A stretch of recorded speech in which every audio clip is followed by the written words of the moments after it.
Bonjour et bienvenue dans ce podcast. Je veux changer. Telle est en substance la demande de toute personne qui consulte, que ce soit chez un médecin, un psy ou tout autre praticien. La personne qui consulte le fait en espérant un changement. Elle trouve que quelque chose ne va pas dans sa vie et elle cherche à l'améliorer.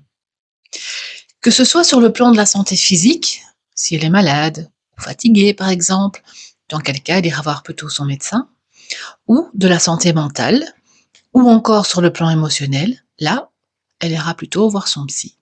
Parfois, les patients cherchent une aide pour prendre une décision qui aura un impact sur leur vie et amènera forcément un changement.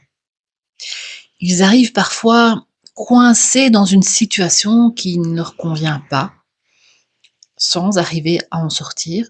Ils veulent donc changer ça. Et pourtant, ils y opposent une résistance farouche. Et oui, en effet, le plus grand frein à la thérapie, au mieux-être d'un patient, c'est la résistance au changement. Et oui, parce que toutes ces personnes veulent aller mieux. Donc il y allait mieux d'y changer, changer quelque chose.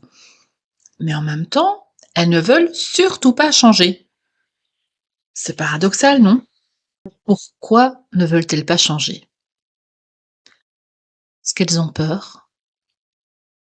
Elles se retrouvent donc coincées entre cette envie d'aller de l'avant et la peur des conséquences. J'aimerais bien avoir une promotion pour être payée plus. Oui, mais ça veut dire avoir plus de responsabilités. J'ai pas trop envie.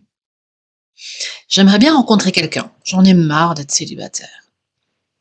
Oui, mais je suis tellement tranquille toute seule en fait. Devoir m'habituer à quelqu'un de nouveau, hmm, c'est compliqué. Je vais peut-être me sentir étouffée. Je voudrais quitter mon mari, mais j'ai peur de ne pas m'en sortir sur le plan financier. Je voudrais choisir entre ma femme et ma maîtresse. Je ne sais pas laquelle prendre, mais cette situation, ça ne peut plus durer. J'ai peur que ma femme la prenne et que ce soit la cata. Mais en fait, c'est tellement confortable d'avoir les 2. Autant de dilemmes cornéliens pour ces personnes qui se sentent prises entre 2 feux, coincées entre le marteau et l'enclume, incapables de faire ce choix, continuer à subir ou se libérer et qui leur font m'envoyer ce message contradictoire: «Faites de moi quelqu'un d'autre, mais surtout, par pitié, surtout ne me changez pas».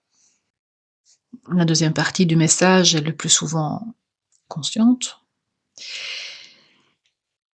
Ce qui demande bien sûr beaucoup de doigté à la thérapeute que je suis pour répondre à leurs demandes.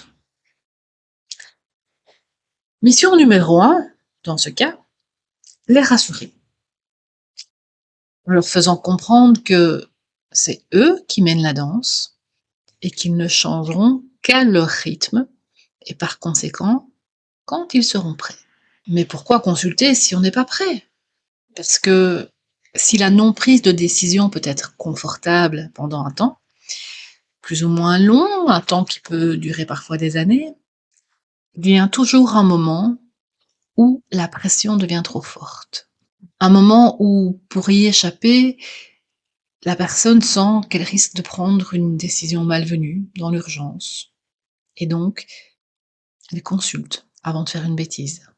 Et pourquoi sommes-nous coincés? Eh bien parce que nous avons peur. Et cette peur fait qu'en réalité, nous n'avons aucun choix.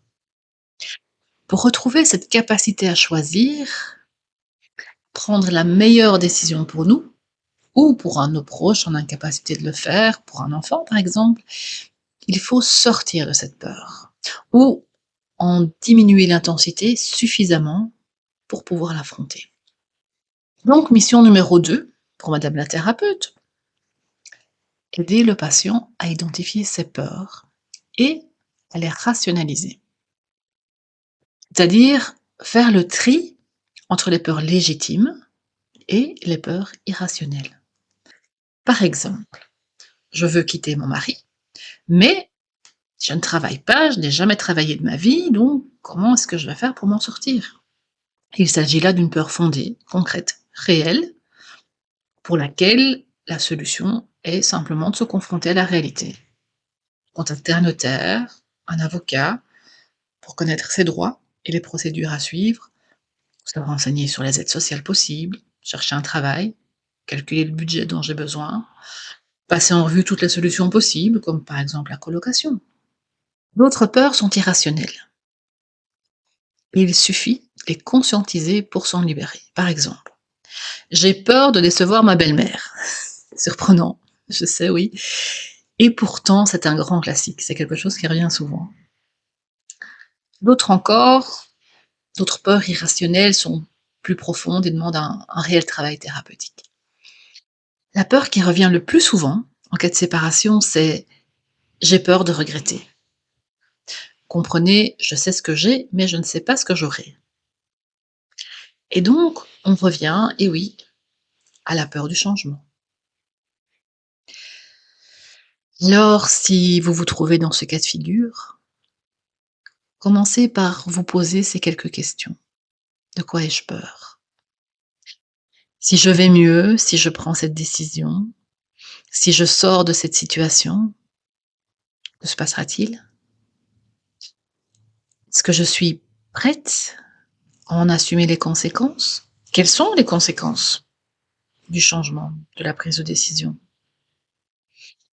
Et peut-être que justement, je ne sais pas ce qui va se passer et que ma plus grande peur, c'est simplement la peur de l'inconnu.